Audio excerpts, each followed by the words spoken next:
Hello guys, welcome back to my channel. আশা করছি সকলে ভালো আছো, সুস্থ আছো। এখন বাজে সকাল 6:30। তো এখন আমি মর্নিং ওয়ার্কআউট করে বাড়িতে যাচ্ছি। তো বাড়িতে গিয়ে আমাকে কোচিংয়ে যেতে হবে। তো চলো, যেতে যেতে কথা হচ্ছে। 2000 years later. তো ফাইনালি দেখছো আমি রেডি হয়ে বেরিয়ে গেছি বাড়ি থেকে কোচিং যাওয়ার উদ্দেশ্যে। তো চলো, যেতে যেতে কথা হচ্ছে তোমাদের সকলের সাথে। ফাইনালি আমি টোটোতে করে আহমেদাবাদে চলে এসেছি। তো দেখতেই পাচ্ছ আমি কোচিংয়ের উদ্দেশ্যে যাচ্ছি। এই তো সামনে যে বড় বিল্ডিংটা দেখছো, এটা আমার স্কুল, যেখানে আমি আমার 7টি বছর কাটিয়েছি। স্কুলটাকে দেখলে এখনও সেই আগের দিনগুলোতে ফিরে যাওয়ার ইচ্ছা করে।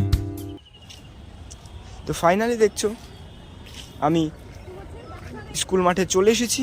এখানটায় আমাদের পিএম মাননীয়া শ্রী মমতা ব্যানার্জি আসবে দেখে এখানে প্রস্তুতি চলছে। তো দেখো কি কি হয়।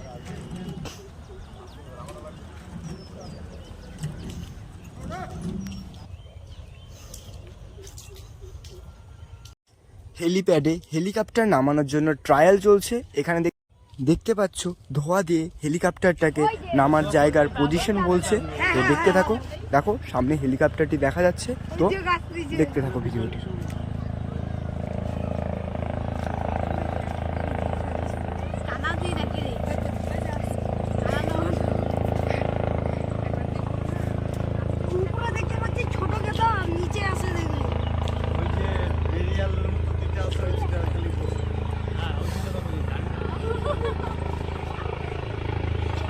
দেখতে পাচ্ছ হেলিকপ্টারটি এখন এখানে ল্যান্ডিং হবে হেলিপ্যাডে।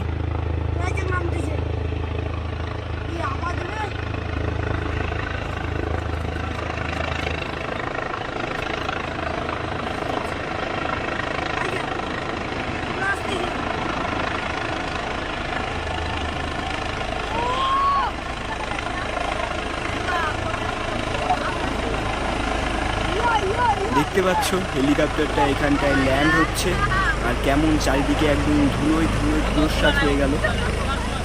চারিদিকে ধুলো ছাড়া আর কিছুই দেখতে পাওয়া যাচ্ছে না। দেখতে পাচ্ছ ধীরে ধীরে এটা আমাদের দিকে এগিয়ে আসছে ধুলোটা। তো দেখতে পাচ্ছ স্কুলের স্টুডেন্টরাও এই হেলিকপ্টার ল্যান্ডিং দেখার জন্য এসে পড়েছে, আর প্রচুর লোকজন এখানে ভিড় করেছে। তো এখানে যে সিভিক ভলেন্টিয়াররা এসেছে, তারা এই যে সামনে দড়িটা দেওয়া আছে সেই দড়িটা পার করে যেতে দিচ্ছে। তো দেখতে পাচ্ছি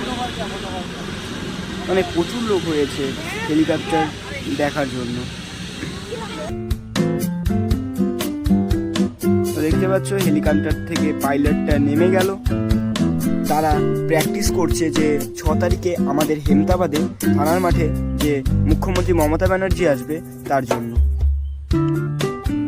তো দেখতে পাচ্ছ, আর এই যে একটা ছাপড়ি দুনু আমার, ক্যামেরা পেয়ে আর কিছু না, ক্যামেরা পেয়ে খালি দেখাতেই হবে। তো ফাইনালি ভিডিওটা আজ এই পর্যন্তই। ভালো লাগলে লাইক, কমেন্ট, সাবস্ক্রাইব। তো 6 তারিখে আমাদের মুখ্যমন্ত্রী মমতা ব্যানার্জি আমাদের আহমেদাবাদে আসছে। তো আশা করবো সবাই তোমরা দেখতে আসবে। তো